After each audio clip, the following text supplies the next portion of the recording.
Ladies and gentlemen, honorable members of Congress, the President of the Republic of the Philippines, President Rodrigo Roa Duterte.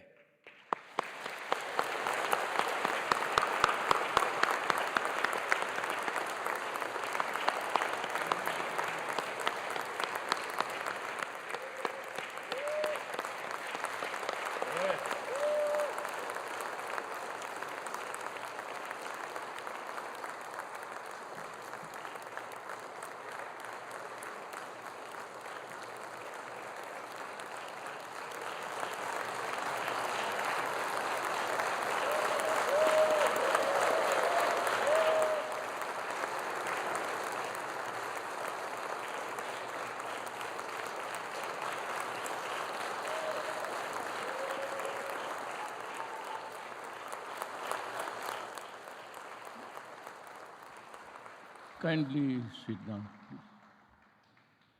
By far, this is the most beautiful sauna crowd that ever happened here. So many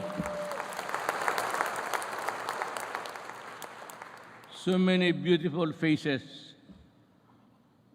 and you only have to guess when you see the full face of the person.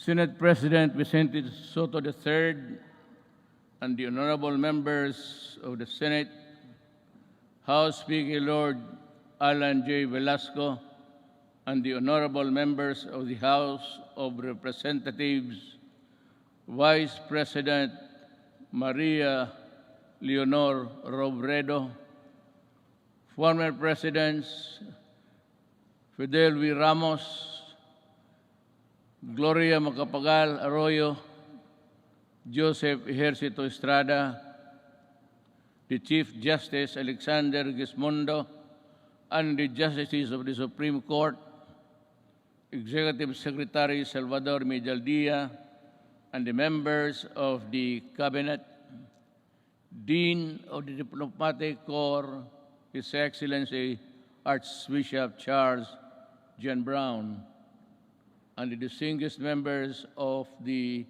Diplomatic Corps. My fellow government workers, and of course, to my lovely wife, Hanilet, mga mahal kong kababayan,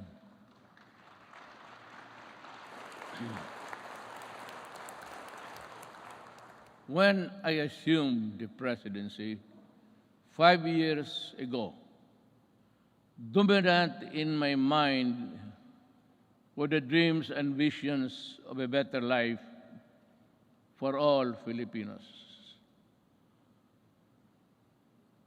I saw them as reachable through the institution of reforms and radical changes in both in the structure of government and the mode of governance. Changes designed responsibility, accountability, and all in consonance with the truth that the public office is a public trust. When I ran for the presidency, I just made fundamental processes, and strangely, you can count them by the fingers of your hand. I made those changes which I thought that was really, there was time and doable. To offer free education, it's there already. The universal health care, nandiyan na po. The fight against illegal drugs, criminality, and corruption, and the development structure, including free irrigation and other big-ticket projects, which I thought I did not have. the funds to do it. But perchance, among others, they were done in my term. Today, as I approach my term, my end of my term, I have less visions, but more remembrances. But mine is not to rue or to second guess what might have been, but to bear and respond with the urgency of the unforeseen events as they unfold. Even before I took the oath of office, and everyone else, I suppose, knew the gravity of the enormity of the problems that the country was facing. And precisely because of that awareness, I was driven to hasten implementation of changes which I believe the country needed, keeping in mind that the Constitution afforded me only 6 years to make those changes happen. Making a difference within the constitutional time frame is what I was up against. But no one gets by legally without warming to the needle's eye of the constitutional imperatives. That is why I cajoled, I shielded, I pushed, and I tangled with men of wealth and influence who were oblivious to the anguish and pleas of the weak and impoverished. And for that, I was pilloried to no end. But I did not succumb to the attacks, and neither did I allow criticisms, however intense, dampen my determination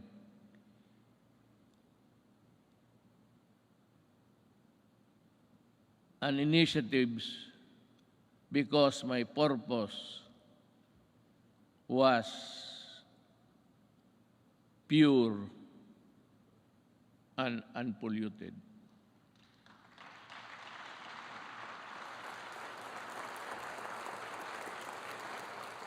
While we were busy instituting reforms, the twin augurs of illegal drugs and corruption laid low for a while, only to resurface as still with us. And make no mistake about it, corruption is but another term of stealing people's money, dashing in its wake a nation's goals and aspirations. Due to the brilliant programs and excellent work of our economic managers and the extraordinary cooperation between the executive and legislative branches of government, our economy, with investor confidence, was poised to leapfrog from the company into the company of the world's fastest growing economies until COVID-19 pandemic stalled everything. Be that as it may, allow me this opportunity to extend my personal and the nation's gratitude to all those who selflessly gave their all in the fight against COVID-19, our health workers and other frontliners who risk their own safety.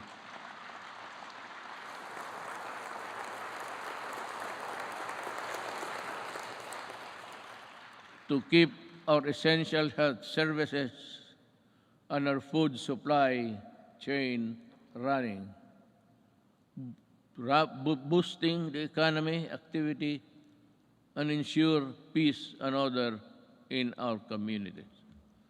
I would like also to extend my deepest appreciation for the generosity of the private sector who came to the government's aid in fighting COVID-19.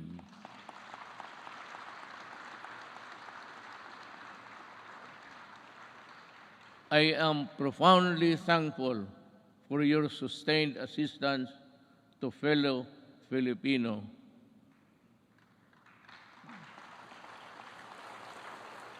And amidst the same deleterious effect of the pandemic to our respective industries, let me assure you that the government is committed to assist the private sector to regain the commercial vibrance of the country prior to the pandemic.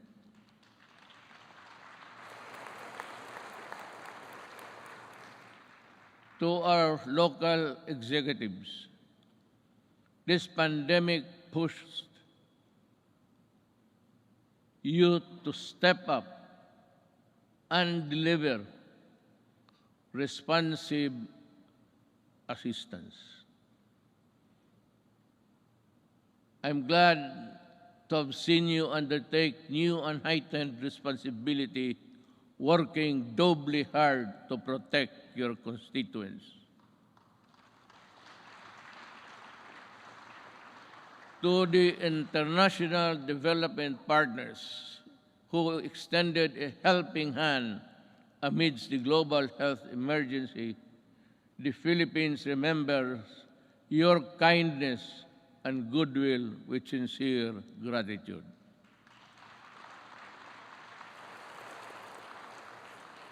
And to all of you who answered the call to protect one another by adhering to our nation's protocols, daghang salamat.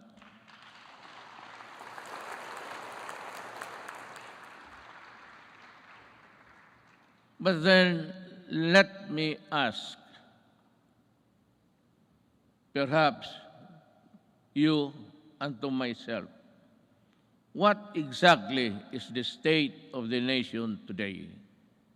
In the light of the pandemic which has paralyzed business activities and crippled even the strongest world's economies. So, where do we go from here? Looking back to our accomplishments. In my first SONA, I laid down with utmost commitment and resolve the overall direction of my presidency. A comfortable life for all Filipinos, anchored on a people-centered approach to development and governance. If I remember correctly,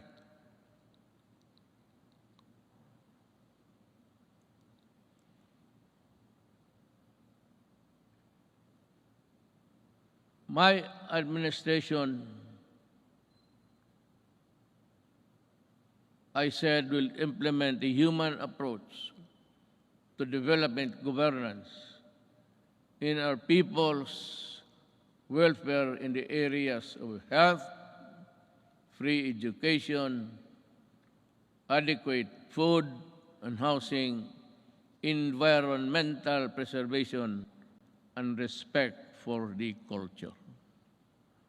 I bore no illusions that steering a nation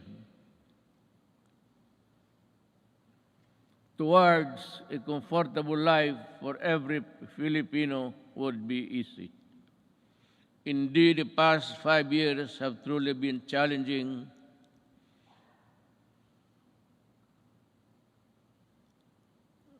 and humbling. I stand here before you today bearing no conceit, but if there is one thing that I could be proud of, is that not once did I waver in doing the unpopular, even if it meant upholding the greatest good for the greatest number.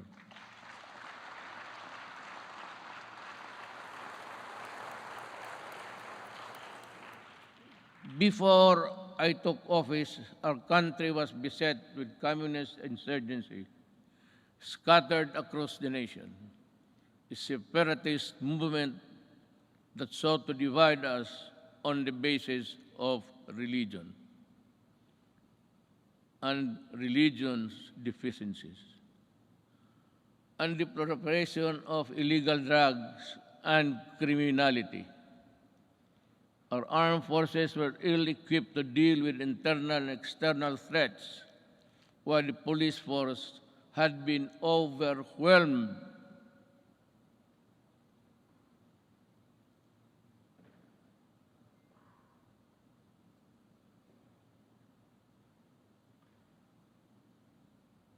by criminality and the drug trade problem.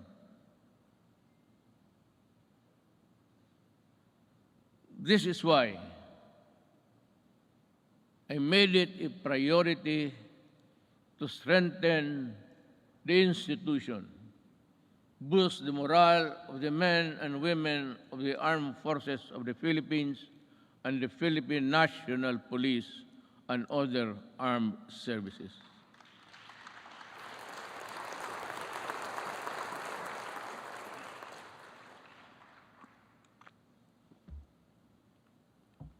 Again,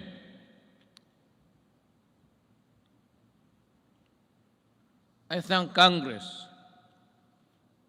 for working with the Executive Department in enhancing capabilities of the AFP and PNP through our modernization program. In 2018, we raised the salaries of our military and uniformed policemen and personnel to a level commensurate to the critical role they play in upholding national security and maintaining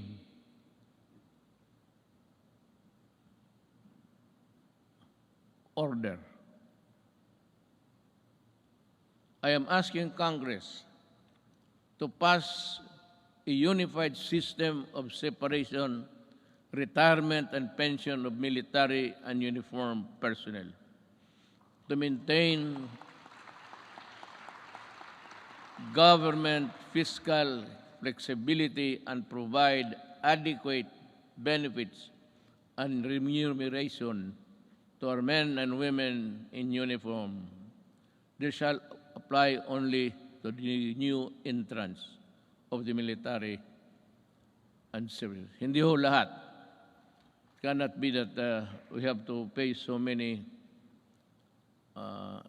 even the salaries of the retired. They get a chunk of the big budget. And if we include the new entrants, the funds available for them would not be enough. It is also high time for us to pass a law providing free legal assistance to AFP and PNP officers, enlisted personnel,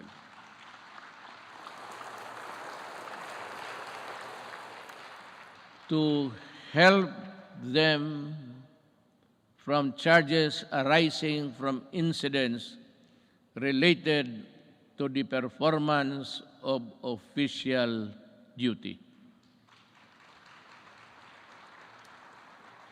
The continuous upgrading of our defense capability shall ensure that we shall uphold our territorial integrity and sovereignty from external and security threats. Among the new additions.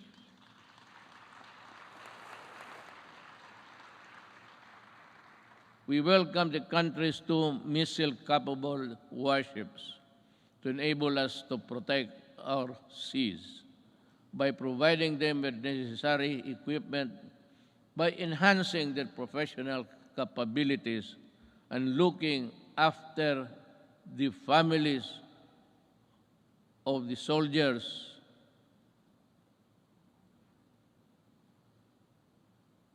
who would not be longer be in their company. We do not only strengthen our military and police institutions, we also inspire them to serve this nation with the highest degree of loyalty and patriotism. We enable them to carry out their mandate to defeat all enemies of the state, whatever the cost. Indeed, I am proud of the accomplishments of our troops in securing our nation against all threats to our democratic institution.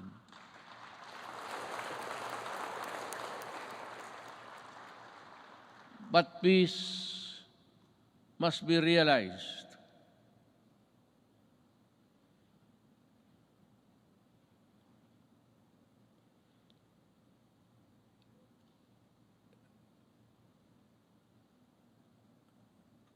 Peace and security is not only just a military concern. That is why we deviated from the traditional purely military approach in dealing with matters of national security. With the creation of the National Task Force to End Communist Armed Conflict, or NTF-LCAC, we have made great strides in addressing the root causes of this conflict by empowering our kababayans who have been used by the communists for many decades.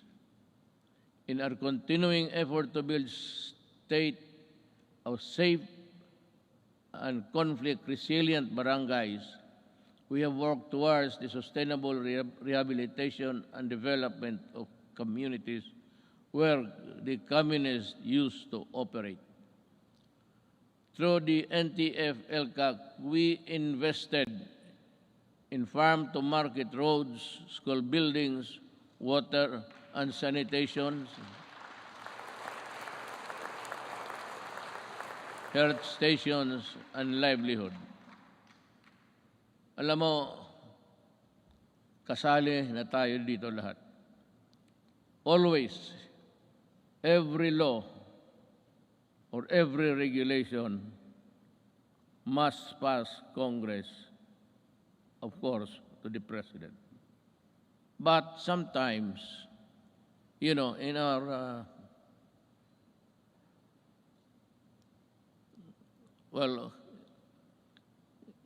in the performance of our duties, we encounter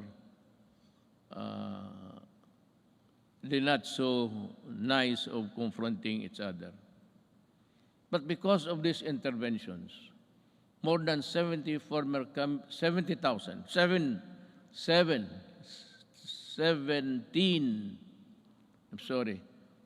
communist rebels have surrendered to government.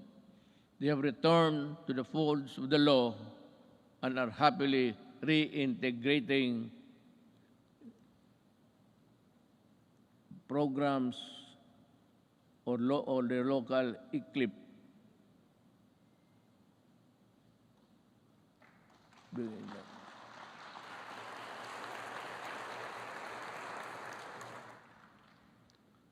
It's either I am talking too fast or too slow, or the operator of this thing here is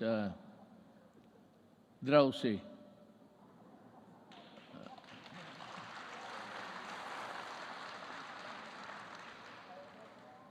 Maybe because I had so many ad-libs along the way. Marami akong akin lang. Kaya yung nahinto ako when I stop and I'm process something in my the gray matter between my ears, hindi humahabol o hindi alam ng operator. Hindi bale, ma'am, mahal pa rin kita.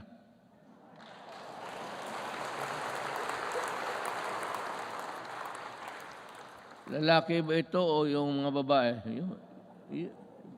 Kagabi yung mga babae, sila? Sabihin mo sa kanila, magipagkita ako maya. I will embrace them for their punctuality in operating this, this strange machine that gives you the speech. With the support of our local government units, I am confident that support for the communist movement will continue to erode in the next few months. Unlike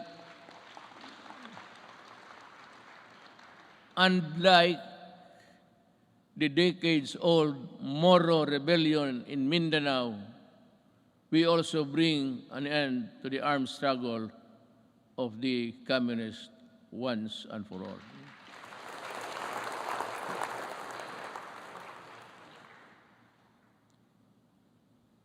Sa totoo lang, itong komunista, college pa ako.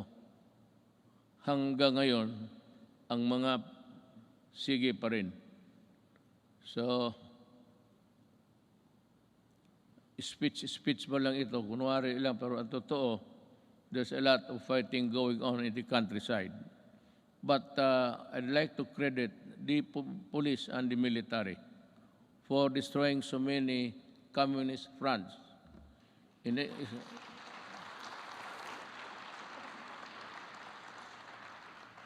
think they have destroyed more than 15 apparatus or the fronts of the Communist Party of the Philippines. Alam mo, mag-istorya muna tayo sa taxation. I'd like to be frank with you. Everybody in this country are paying taxes to the communists. The Communist Party earns billions, but pass on a little to their fighting men who die for an ideology that is so rotten and corrupt. They themselves are pocketing the money, and their children are studying in Europe and in other places, which I think none of you here can finance such journey. Yan ang masakit dito. They collect taxes,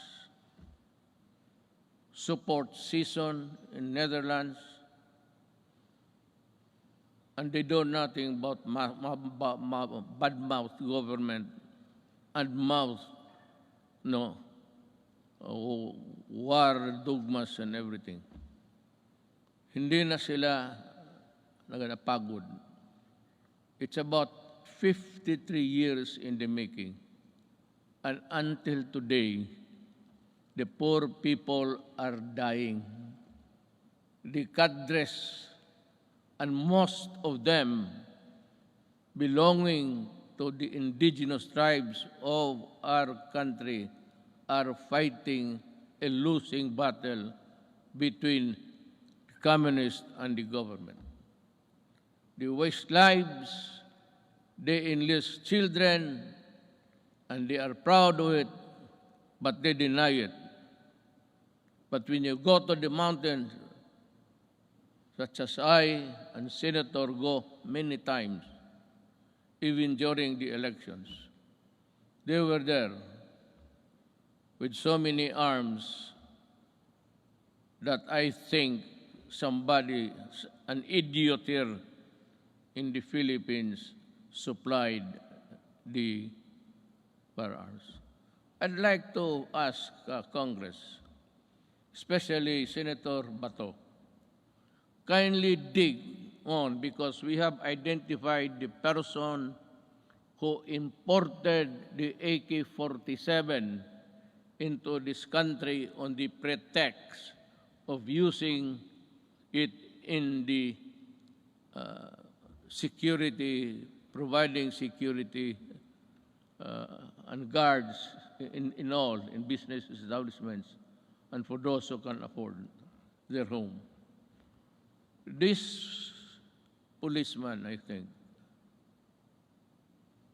is still there. He was a colonel, and she is still, walang nangyari. At maraming sundalong namatay dahil sa mga armas na pinasok nila dito sa Pilipinas. So that my orders to you, if you see them walking around, kindly shoot them dead. I would be happy. Anyway, you're already charged in the ICC together with me. So what is the problem of adding another one? Another idiot Filipino who has caused great damage to our country. Yan ho ang totoo dyan. At itong mga pulis, but let me go back in time. When I first said I will fight drugs in 6 months, I thought it was like in Davao. You can either coerce, intimidate, or bribe them, or give them money. I said, lumabas kayo ng Davao, doon kayo magkalat sa Luzon at sa ibang lugar. Huwag dito sa Davao. Naniniwala naman ang mga ulol at we were able to attain a sense of normalcy in the city.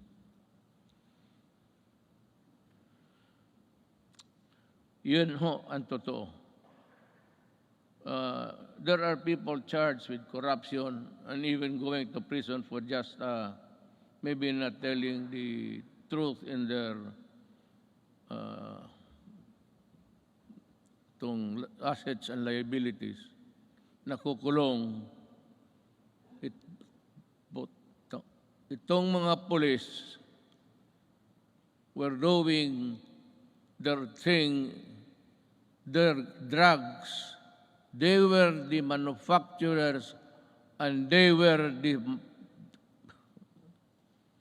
distributor of drugs. When I became president, I asked De La Rosa. He was the chief of police of my city. I promoted him direct to being PNP chief. 4-star na kaagad, automatic. But I told him and the others, look for the enemies. Look for where they are. And if you find them, destroy the apparatus. Destroy all, from the manufacturers to the peddlers, because we are fighting a drug war that was being participated in the business by 9 generals of the PNP.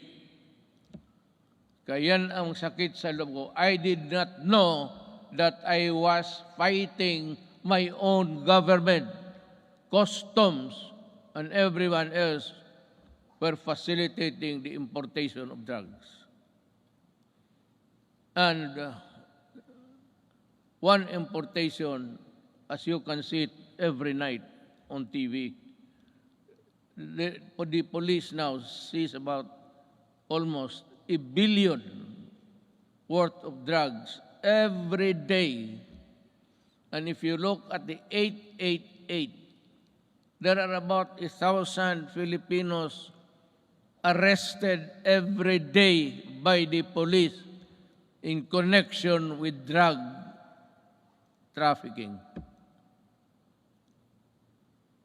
And that is why I go crazy looking at the situation. They are still around. We do not have the laboratories now because nawala na sila. At itong naiwan ngayon are doing the importation. The citizens of another country cook their shabu in their tawag ditong in their tugboat or something, and they threw out the product contained in the plastic bags and with the GPS attached to the contraband so that the importers here could find them easily. That is how we are fighting, almost losing a battle against drugs. And now, the Sinaloa gangsters of Mexico and the triad of Laos in that area.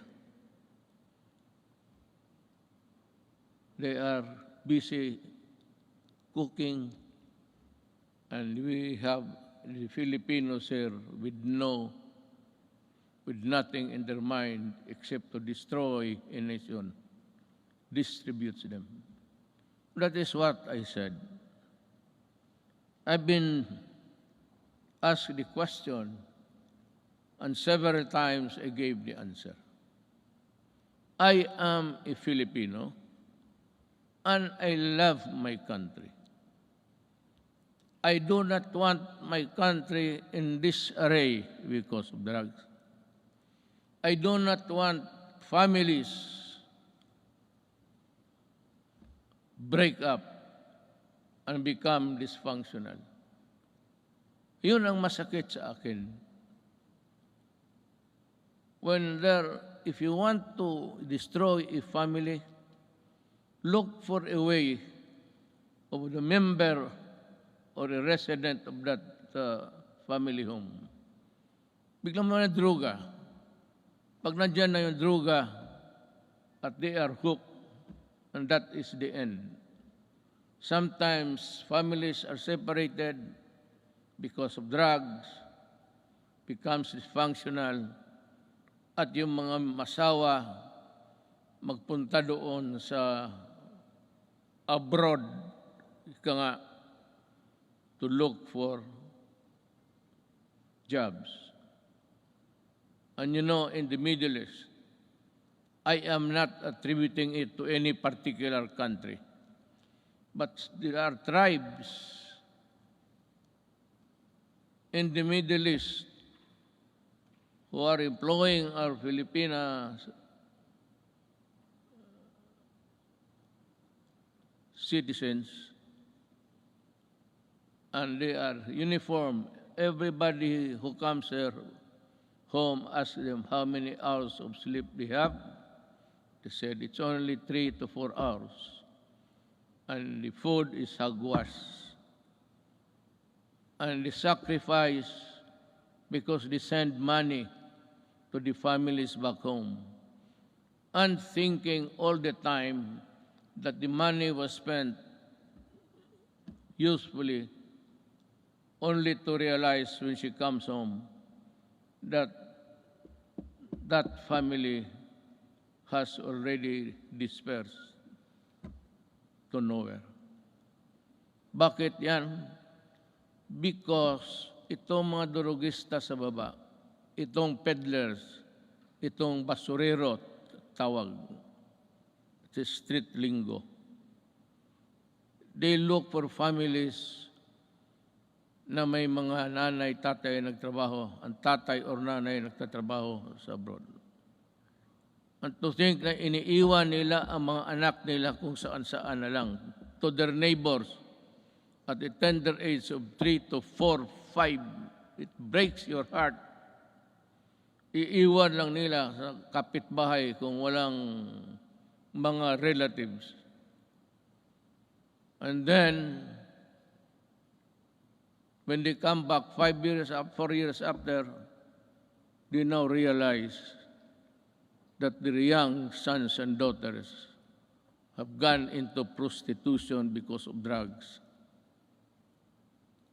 And their boys or their the male are nowhere to be found and into the drug business also. Yun ang pinakamasakit. Masakit sa akin na ang Pilipina pumunta doon para magtrabaho because sexual abuse in some tribes in the Middle East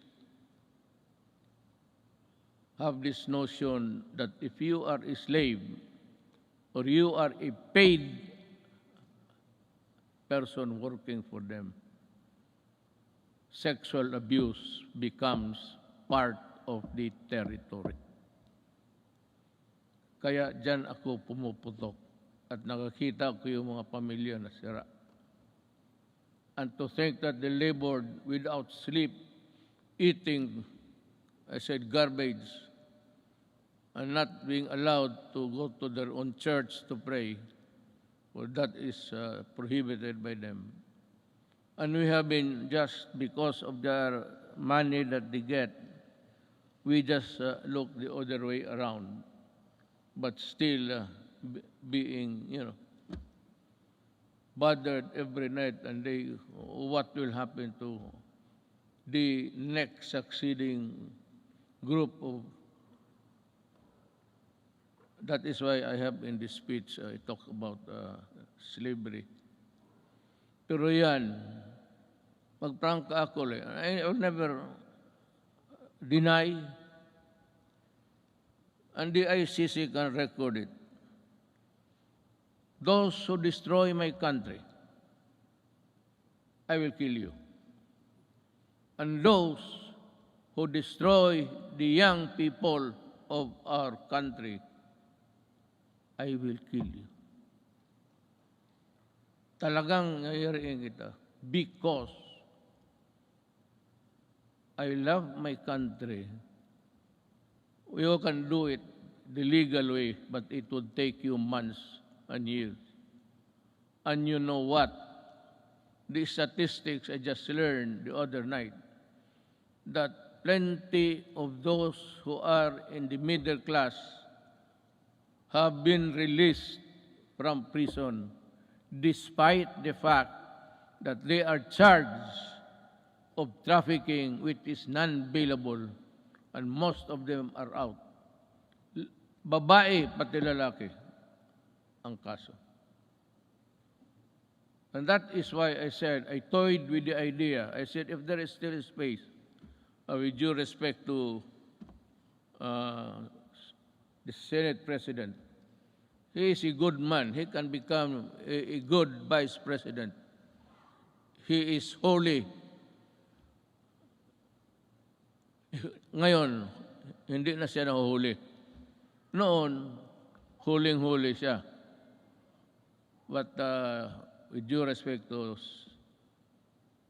Senator Soto, who's also running for the Vice Presidency, he is a capable man, a good man, and a Filipino.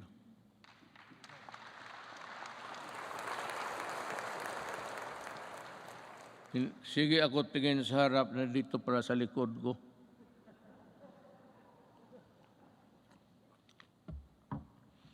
You know, when you are old, I've been in politics, mayor for 23 years, 5 years as a congressman dito. I work here. And 4 years working as vice mayor for my daughter, Sarah. And the presidency. I have been in politics almost 23 plus 4, plus 4. Almost 40. Kaya kung hindi ko na malaman ang seat arrangement dito, hindi ko alam na noon pa ang mga Senate President pati. Butit na lang hindi ko sinali si Velasco. Baka hindi na ako makabalik doon maya. Dibale, diretso na ako uwi. I have said many times before, the bloodshed caused by the separatist movement in Mindanao is all about correcting the historical injustice suffered by the Moro people. Since the period of colonialization, with the help of Congress, we were able to pass the organic law for the Bangsamoro Autonomous Region in Muslim Mindanao.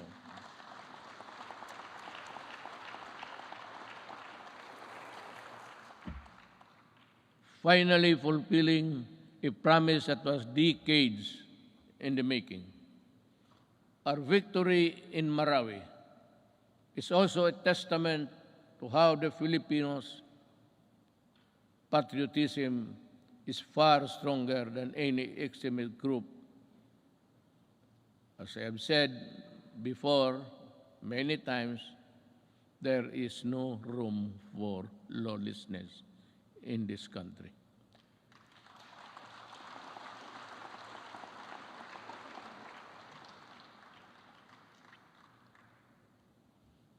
Rebuilding a better Marawi remains today still not completed. To Task Force Bangon Marawi, we need to race against time, and you have to finish the necessary work for to rehabilitate the war-torn city and bring back its families back home. Now, let me talk again about the drugs. I was just ahead because I was talking something else. Nag-segue ako. While we have made great strides in ending rebellion and insurgency in various parts of the country, we still have a long way in our fight against the proliferation of drugs. This problem has hounded our country for several decades, destroying families and degrading the moral fiber of our society. When the assumed office, I committed to end this problem at the soonest possible time. We launched an unprecedented war against illegal drugs and to destroy their apparatus. That permitted every level and sector of society. We waged war on the manufacturers, the financiers, the suppliers, the peddlers, and the entire syndicates, and more importantly, their protectors in government. We have rescued and reformed drug dependence because of their idiotic sense of decency. While interventions and building facilities not only for the rehabilitation, but also to prepare them to reintegrate into society. Our unyielding campaign led to the surrender of millions of drug dependents and neutralization, capture, and prosecution of thousands of drug personalities. The dismantling of illegal drugs and syndicates and the drug laboratories, the extensive drug communities down to the barangay level, and the cutting of narco politics. You know, allow me a little bit of your time. Wala naman siguro kayong lakad ngayon. Unless na, no, you want to, unless you have this appointment with, I'm sure hindi babae yan. That would be a sexist statement. Kung nagmamadali talaga, halos tumatakbo, babae yan. Kung naglalakad lang na natural, medyo less important yan. Ganon yan. Pero dito wala. I'm not making any success. I'm just saying the truth. What is the truth? It's there for all to see. Let me talk about our quest for infrastructure development. 5 years ago, the first thing I made sure was to increase our infrastructure spending to an average of 5% of the country's GDP. This is significantly higher than infrastructure spending of each and past 4 administrations. Thanks to the comprehensive tax reform program that enabled us to fund critical infrastructure projects, today we can see the tangible results all around. MRT-3, with its frequent breakdowns and unloading of passengers mid-rail, was a horror.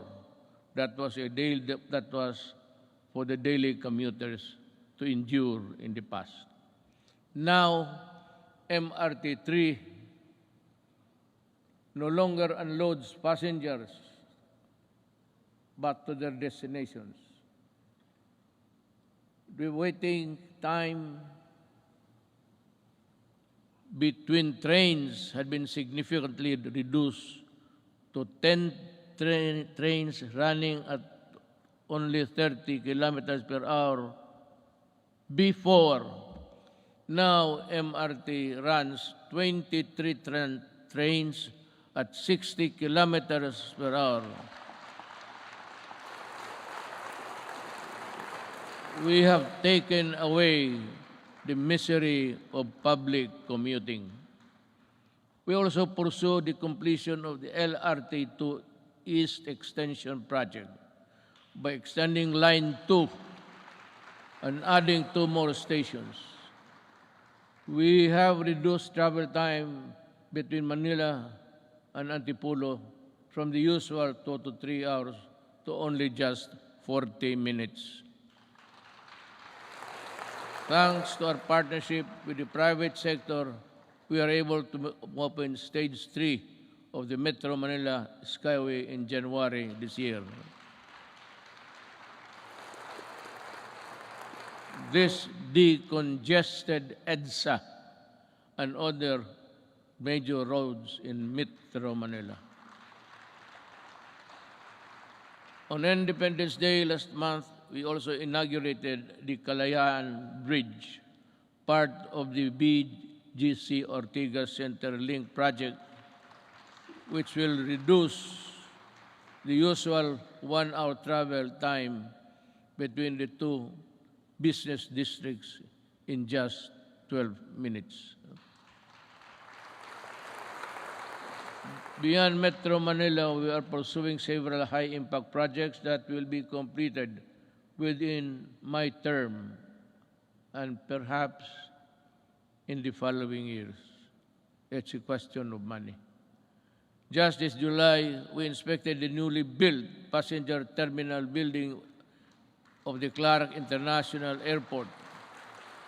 The new and modern passenger terminal is equipped with the latest state-of-art technology. This can accommodate 8 million passengers, alleviate air traffic congestion at the Naya Airport, as well as serve a major growth driver and gateway to northern and central Luzon.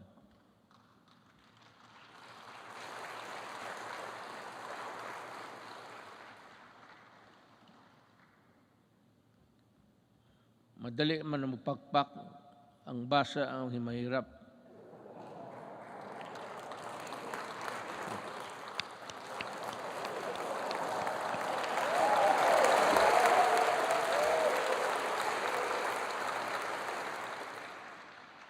To help promote equitable development, we also completed several roads leading to important trade corridors.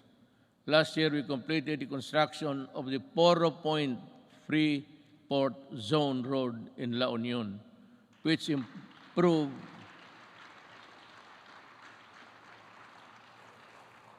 Nakita na ninyo yan?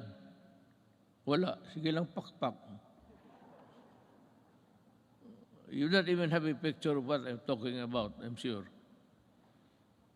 To improve access to prime spots for investment tourism in the Poro Point area. We also completed the junction Lanao-Pagadian Zamboanga City Road, which will provide easier access to farms and easily transport their agricultural products at low cost and in great quantities to industries and economic zones located in Diplahan, Zamboanga, Sibugay.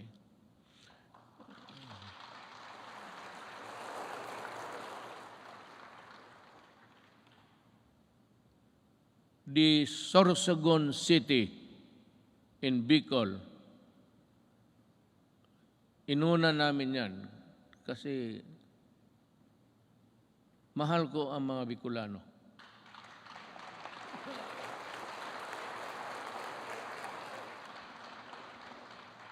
Pangangatawan ninyo yung pakpak ninyo, ha?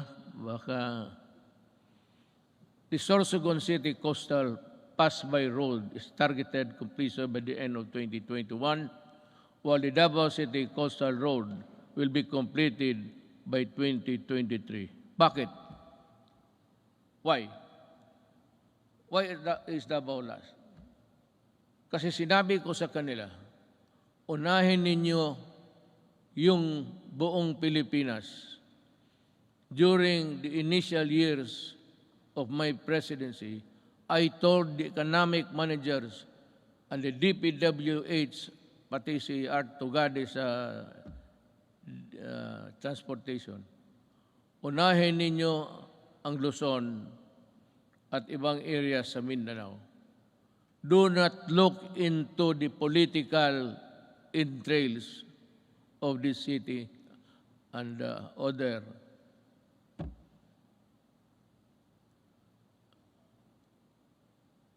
provinces. Sinadya ko talaga na ipanghuli ang Davao.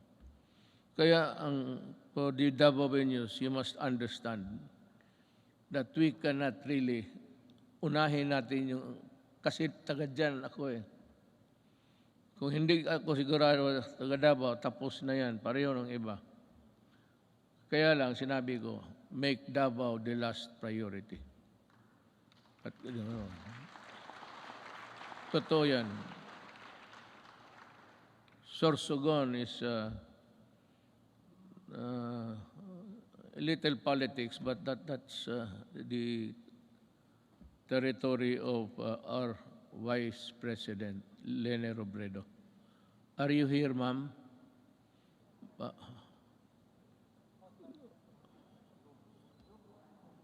Zoom.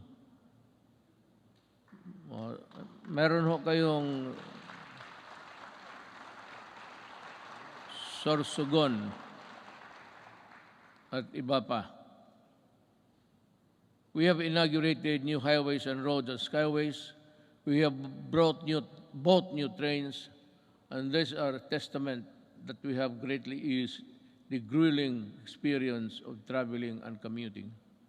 And to sustain our momentum in infrastructure development, I have directed DPWH, DTR, NEDA, Department of Finance, and DBM to be on full speed to ensure that our flagship project will be completed within my term, especially those that could help disperse economic activity outside of the densely populated Metro Manila.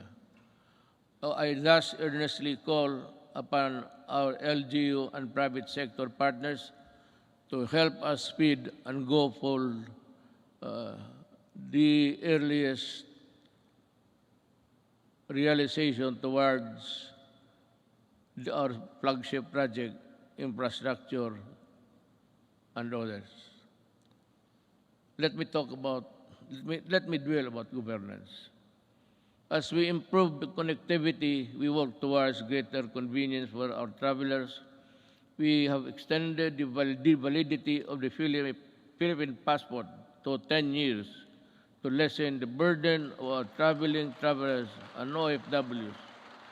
We have also gone beyond merely addressing the 3 million backlog of the driver's licenses in 2016. We also extended for the new cars the validity of the driver's license to 5 years, and addedly, we shall begin the issuance of these driver's licenses within 10 years, which would be good for 10 years if there is no traffic violation. So, punta ko doon sa LTO, maybe you have a good sight. Merong ano yan eh.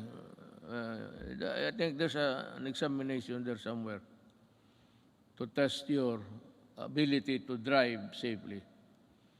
And you go back 10 years after, and you think that you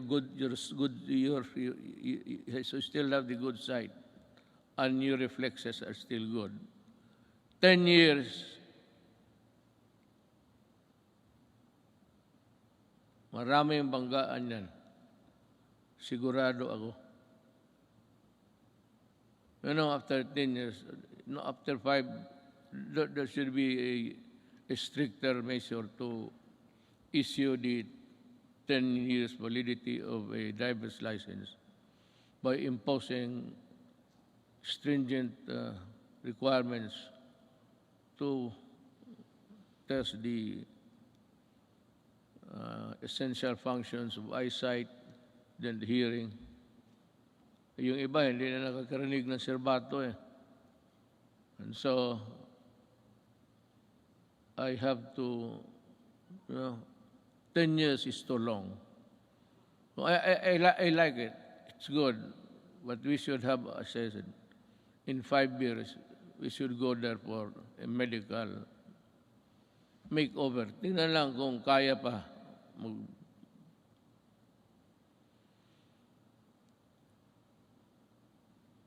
Not only did we extend the validity of the licenses and passports, we also sought to make long lines a thing of the past.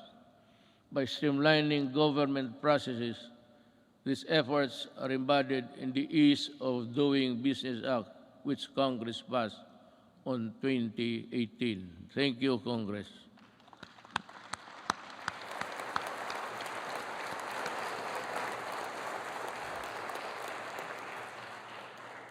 Sa inyo yun. Ako ang nagpirma pala. Ako nag-execute. Pakpak rin kayo.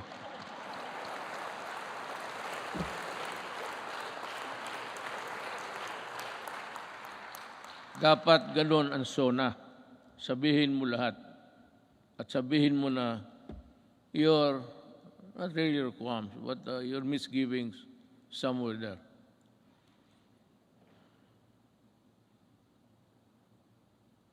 Transactions will be further streamlined with the rollout of the Philippine Identification System, or the PhilSy, to the Philippine Identification System Act. With this, we hope to facilitate the better access, better services and access for all Filipinos, even in the far-flung areas. I want to say something about this, but I'm taking too long, We also ensured the modification of the salary schedule for civilian government personnel through the salary standardization law 5. A necessary measure for our civil servants to recognize their work and accomplishment, as well as a gesture of gratitude and goodwill. We have this legacy, and we hope to pass on this establishment of central business portal, single site, and for all business-related transactions, such as securing business permits, licenses, and clearances, and launched earlier this year. It shall be elevated our global standing in doing business arena and improve our country's competitiveness. Alam mo ito, yung queuing. When I was a mayor, I don't know, but maybe a legislator or a senator or a congressman, well, not really that he's higher than the others. But kung dumaan ka as a local government employee worker, just like me, for 23 years, itong queuing, matagal ko na ito. In Davao, ang passport issuances na doon sa likod ng SM. Isang gabi, nagmotor ako, nakita ko yung mga paa sa simento. So I was thinking, ano nangyari dito? So nagbaba ako, sabi ko, bakit dito kayo natutulog? Sabi nila, you know, Mayor, ang pagbukas niyan, kailangan nakapila na kami. Pag hindi, sunod, ibang araw na naman kami. So, I called for the chief of office. And I said, look, I may not be the person above you supervising, but make sure that this thing will not happen tomorrow. As in tomorrow. Tapos tinawagan ko ang itong sabi ko, why don't you give cards? Kung marami sila paglinya, may maglakad na martial, o ito, ikaw bukas, at 4 p.m. So you have to study the time and motion of people doing work. Sabi ko, ayaw ko dito sa Davao. Because Davao, Mindanao, nasa Davao ang ang issuances ng passport. So ngayon, pagka-presidente ko, sabi ko, ayaw ko nang makita yan. Not during my time. Not during my time. Maghanap ka ng ibang panahon. Ayusin ninyo yan. I do not want people queuing under the heat of the sun and rain. Kaya, sabi ko, di magbigay kayo ng card. They should go to one window, magkuha kayo kung kailan sila makabalik. So divide, I said, study your time. And the motion of, the process of. And dito nangyari na because I insisted.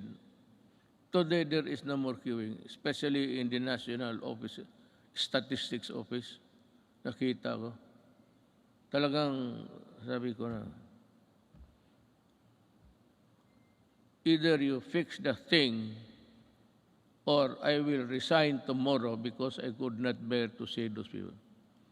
Hindi sa panahon ko. Kung hindi ko madala, hindi ko man kayo mapatay, hindi ko kayo mabugbog. Ako ang alis sa gobyerno. Sabi ko, ayusin ninyo yan. Hindi ko gustong makita yan.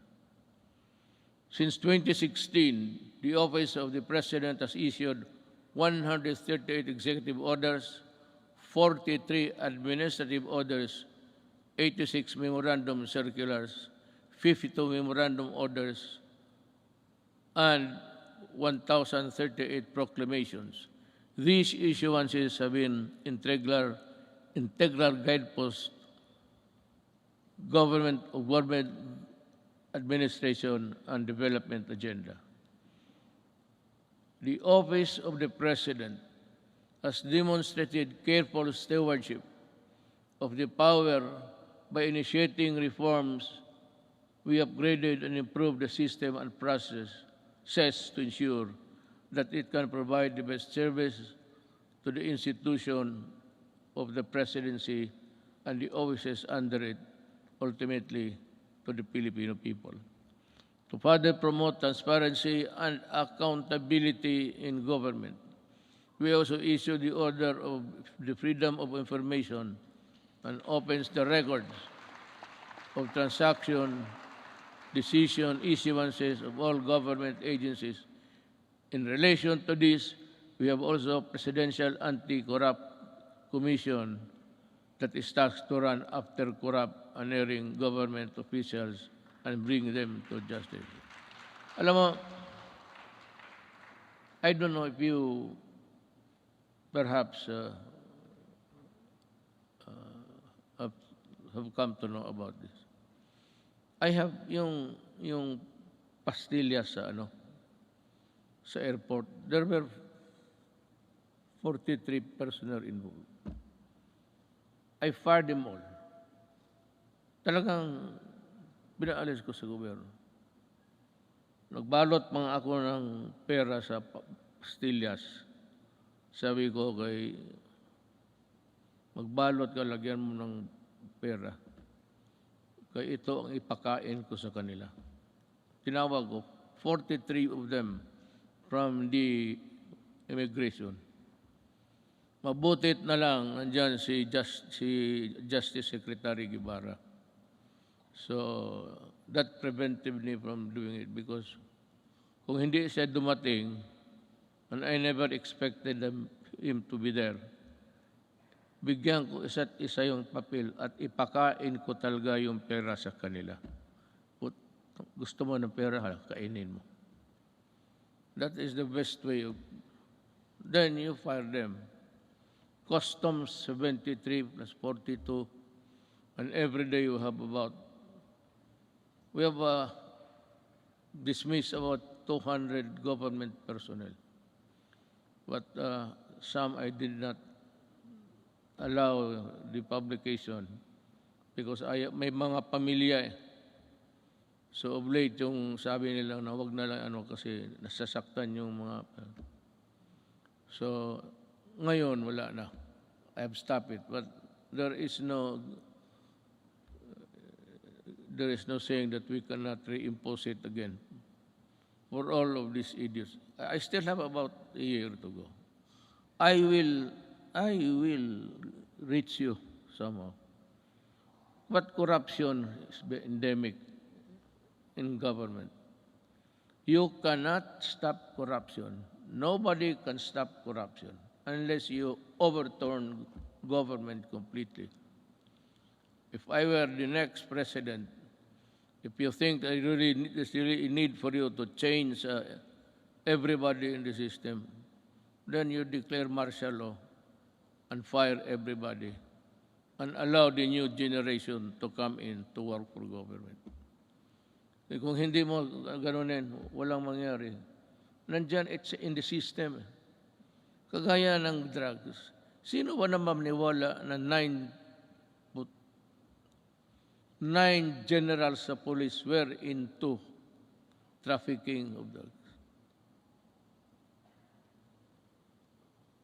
And because they are policemen, the charges simply just, disappeared. Because the prosecution, the investigation, which form part of the vital documents in court, wala, nobody was investigating because they are also policemen. Kaya yan kahirap ang Kaya gusto mo, itong mga to, talagang the only way to do it, just call them and say, look for another job. Don't.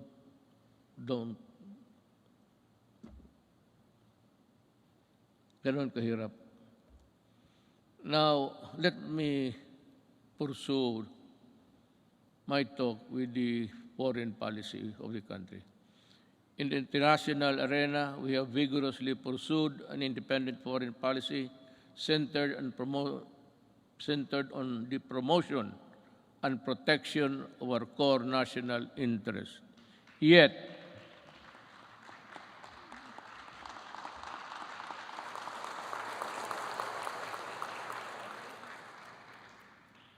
sigurado kayo sa pinakpakan ninyo?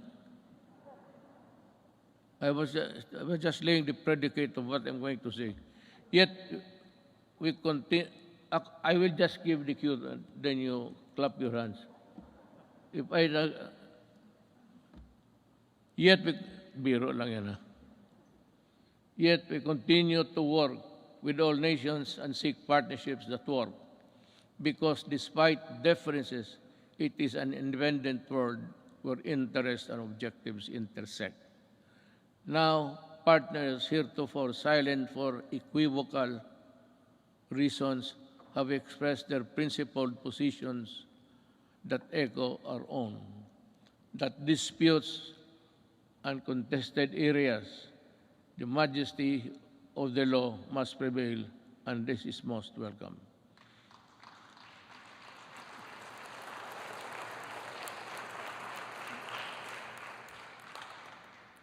To our friends in ASEAN and around the world, thank you for supporting my government, my country and people, where it truly matters.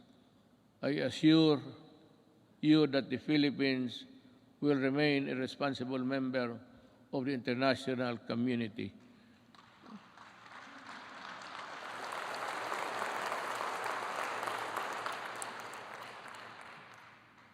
And we will work with you to achieve our shared objectives.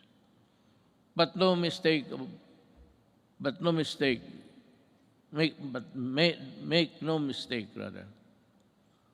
Gone are the days when the Philippines decides and acts in the shadows of the great powers.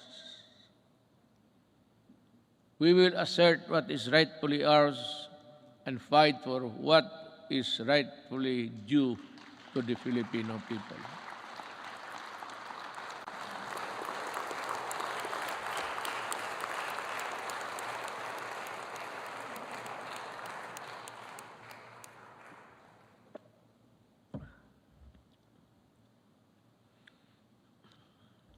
We do not have any sooner every day. Now is as good as any other time to just let it out from puso mo. This is why we sent back container vans of garbage, because our country is not a dump site.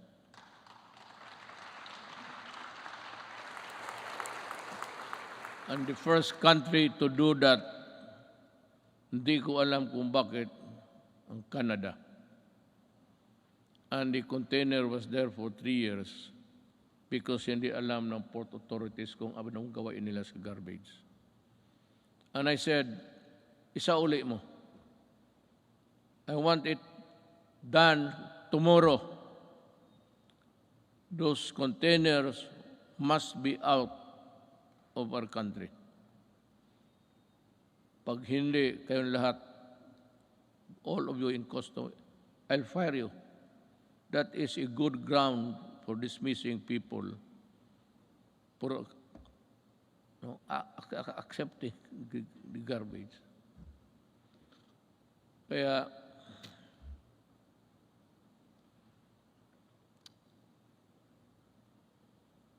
may isa pa. Pero let you in this story. The Balingiga bell. We welcome back the bells of Balingiga after many decades because a historic wrong needed to be corrected.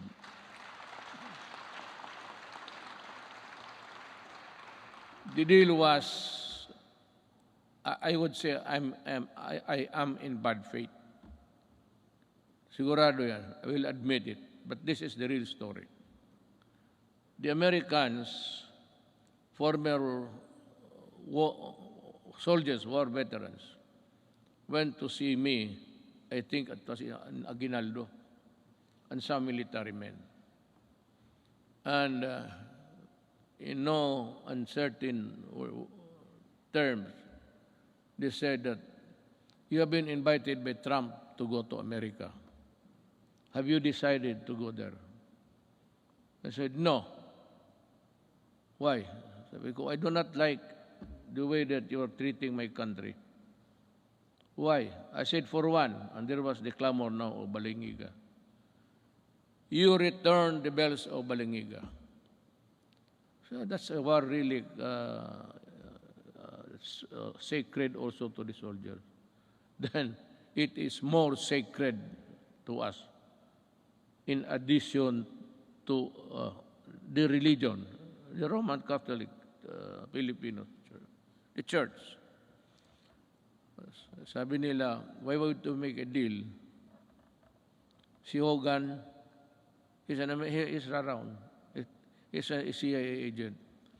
Sabi niya, isauli namin, pupunta ka, because I said earlier in my maybe presidency, there will never be a time that I will go to America. Itong mga media mahilag mag-udyok ganon, bakit ka hindi punta? O arte mo lang yan. Sabi ko, then you watch me. Gusto ninyong malaman. Sabi ko sa Amerika, yes, I might consider going to America. So, well then. O sabi ko, work on it. Ano in just 2 months' time, they told me that the ship carrying the Balingiga bells are on their way. To deliver it to Quezon. You remove it, you put it back there, kayo mismo. So tulong-tulong sila doon, nabalik na. And Hogan said, so when are you going to go to America? So I do not have the time. But I will go there. Nung malapit na, hindi na talaga ako pumunta. Well, how about your promise? Well, I lost time to do it. I cannot do it now. Pero talaga, in my mind, and the Americans might know it, there was never in my mind a trip to America. Ngayong Balingiga, sabi ko, you massacred one barangay, baryo noon, women and children and all. Pinatay nila lahat. Because that bell, Balingiga, was used to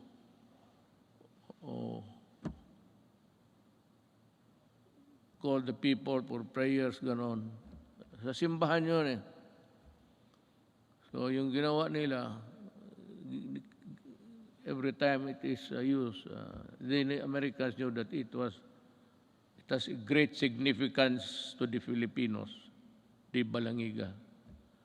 After the massacre of one barangay, how many at the time we would never know. But it was said, isang baryo. No barangay ngayon, baryo noon yan eh. Barrio is an American word. The barrio. They also call the small places in Mexico barrio. The Americans borrowed it from the Spaniards, barrio. So sabi ko, you really got it at the expense of the blood of Filipinos. I do not hurry me up. If I go to America, it will be in my own time. Pero actually, wala ako. I have not been to America for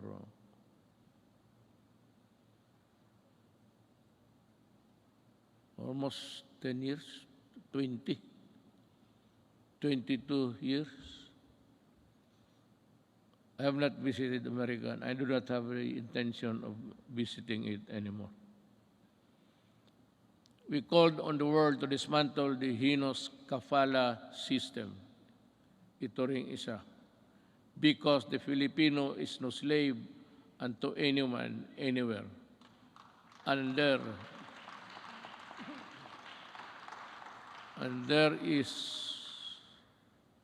no room for modern-day slavery. We helped start a new global civil rights movement for the migrant worker. And we asserted the arbitration ruling on the South China Sea clearly and in no uncertain terms, bilaterally, and the ASEAN, and finally at the United Nations General Assembly. And let me talk about that. I said in the September of last year, the arbitral award is now part of the international law and beyond compromise and beyond the reach of the passing governments to dilute, to diminish, or abandon.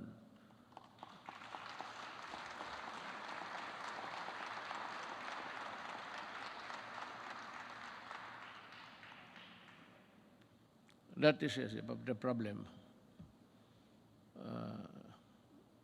We would like to just to everybody in the Middle East. I would like to tell them that not only Filipinos but all human beings, the kafala has no place there because it's a setup for slavery. Either you correct it or we will ask our workers, Filipino workers, to go home. Sabi ko, bahala na. Kung mahirap lang kami dito, okay lang. We will try our very best to make up for what they have lost, what they will lose in the process. But we will never allow them to be slaves. But we need to do more with our partners. We continue scaling our maritime domain awareness, defense capabilities.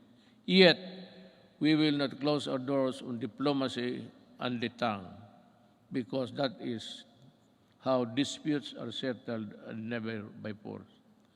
Let me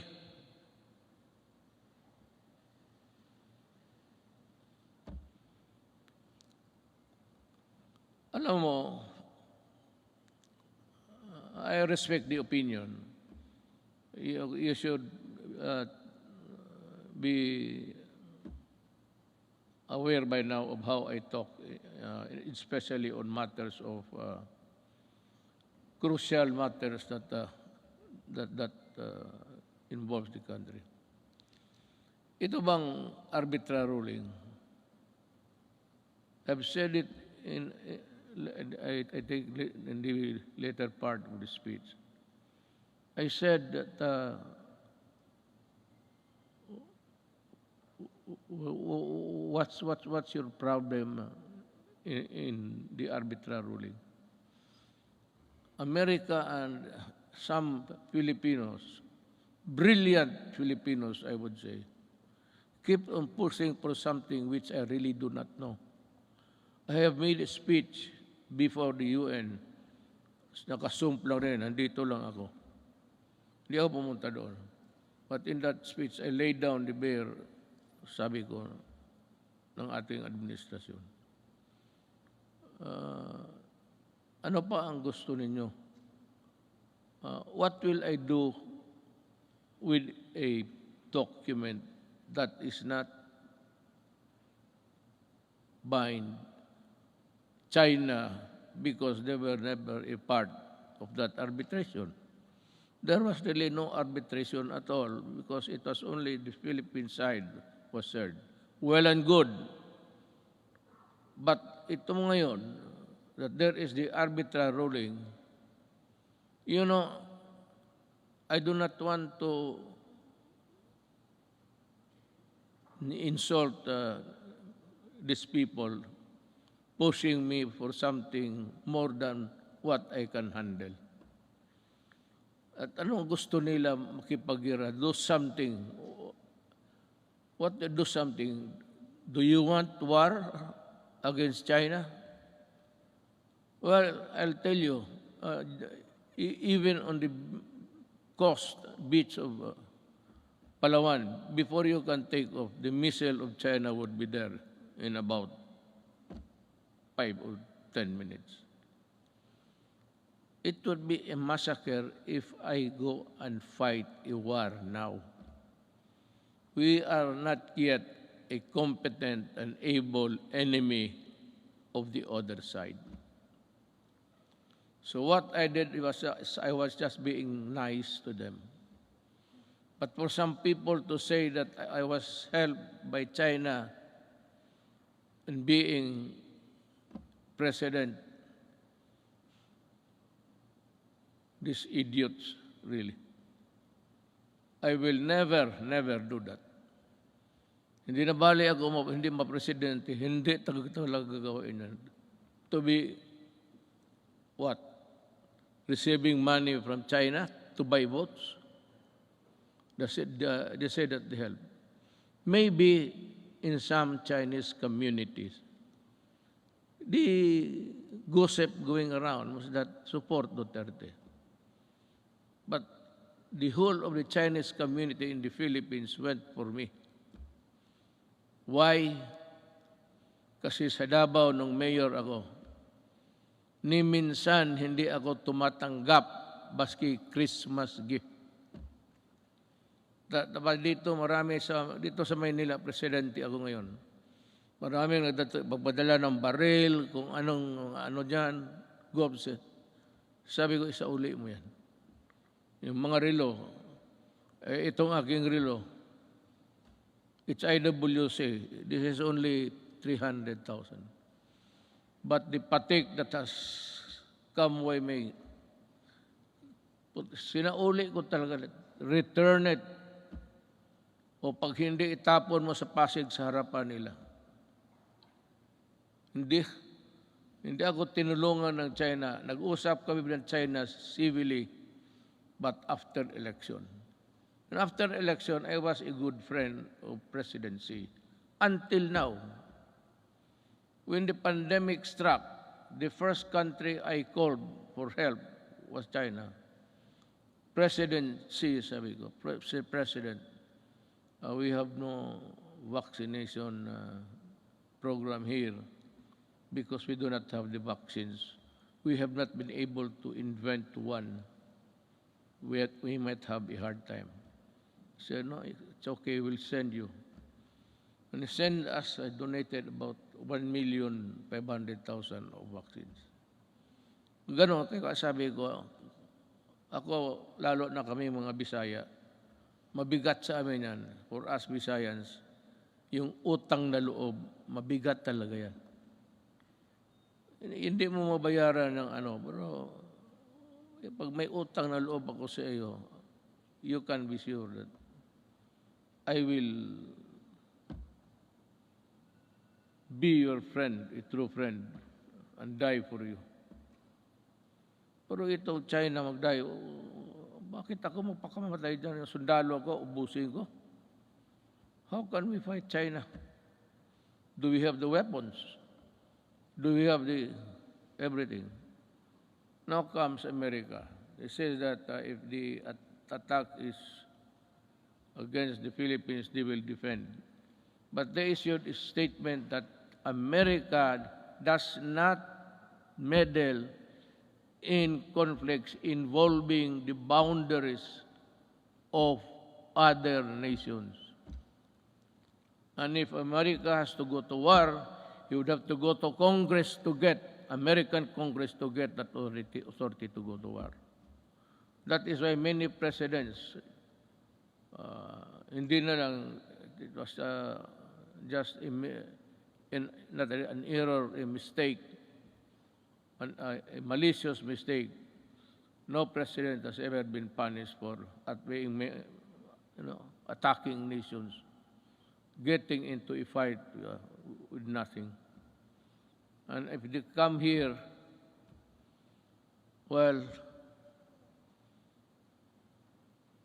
ang problema kasi nandito na yung balingiga, sa uli na lang natin, uli. Maybe I'll just return and pag ito it's no big deal to here to bells. Ring it until you die. Fulfilling my promise to our coconut farmers and the Filipino people, my administration has worked with Congress to pass the Coconut Farmers and Industry Trust Fund Act.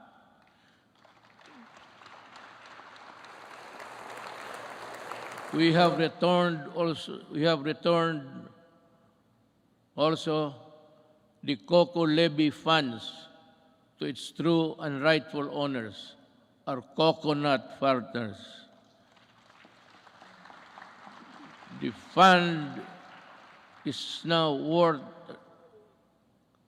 estimated to be 75 billion, which will be utilized according to the plans and programs in the Coconut Farmers and Industry Development Plan for the direct benefit of the coconut farmers and the development of the coconut industry.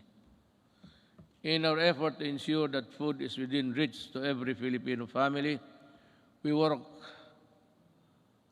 for the passage of the rice tariffication law in 2019, despite pushbacks. This resulted in the stabilization of rice supply and food prices and the proceeds from the tariffs that enabled us to provide our farmers with modern machineries that increase their yield and sustaining growth agricultural production. We also fulfilled our promise to improve free irrigation. That was the first promise I made in San Miguel, Bulacan when I was campaigning. The farmers invited me to go into the farms inside San Miguel, Bulacan. And we had a sort of a meeting, and the first thing that they were complaining about was the severity of the irrigation that they have to pay 5,000 every month, every year. So sabi ko, I will work on it. Free Irrigation Service Act of 2018 is the product that now lowers the cost of agricultural production, especially for poor farmers. We also work to ensure that households have adequate supply of clean water, potable and affordable water. Is more than a commodity. It is vital. It is a vital public good. This is why I used my political capital to fight vested interest behind disadvantageous water service contracts that burden consumers with unjustified water rights prices increases with the signing of this concession water agreements. Concessioners consumers will be protected at least until 2037. Ganito yan eh. There is this concessionaire, dalawa. Ayaw ko na lang I will not mention names. Pero this is really what happened. Ang dalawang concessionaires, one in the south and the other is north,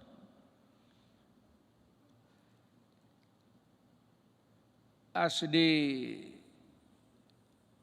rich cartel dito sa Southeast Asia, ang kinakapture nila ang electricity pati tubig. Dito sa tubig, in this contract with water concessionaires, we made so many concessions that really, sabi ko, if you look at the contract and look at the anti-graft law, talagang it's all anti-graft. All of the sentences, even the period, and question mark there. Bakit?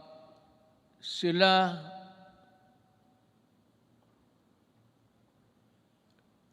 walang problema sa tax because the people, consumers, will pay the taxes for them. Sila kung malugi, sabi na, hindi nila kasalanan, and I can think of it, through not of their own fault, sabi doon, bayaran natin sila malugi. We pay for the tax corporation nila. at sila ang mag-decide kung i-increase nila o i-decrease nila ang water prices. The regulators, itong mga regulators sa Pilipinas, walang magawa and they acceded to the contract. It was really, I do not know how to put it. Kaya ako nag-pardon, di ba nagmura ako? Sabi ko, biro mo kung malugi sila, babayaran pa natin. Tayo ang corporate tax nila. Tayo ang magbayad. And it's a cartel that service concessionaires are part of the cartel of Malaysia and Indonesia, and they form part of that mother corporation. Itong mga sa Pilipinas, pati Malaysia, Indonesia, they are just, kumbaga sa storya, chapter lang yan sila. It's being controlled up by the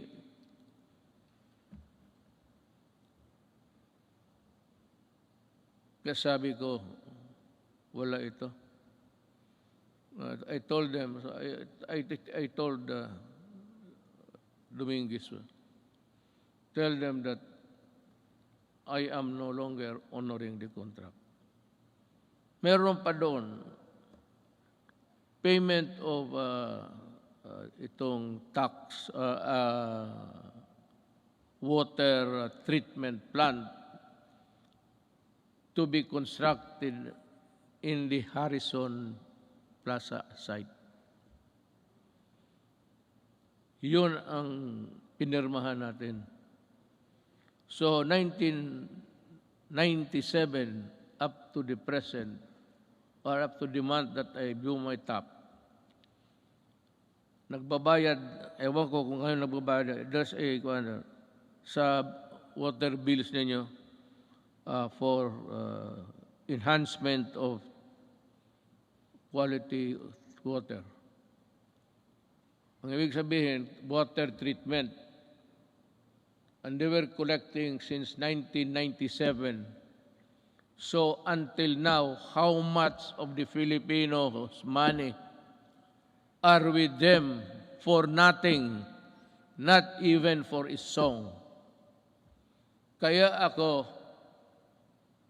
if there is something, hindi naman proud, but if there is something someday that my children will say, what have you done for my country? Sabihin ko, sila. Talagang inupakan ko sila. Sabi ko, ayaw ninyo? You do not want it? Well, okay. I will just confiscate your system and call the military to operate it. I will exercise the eminent domain and expropriate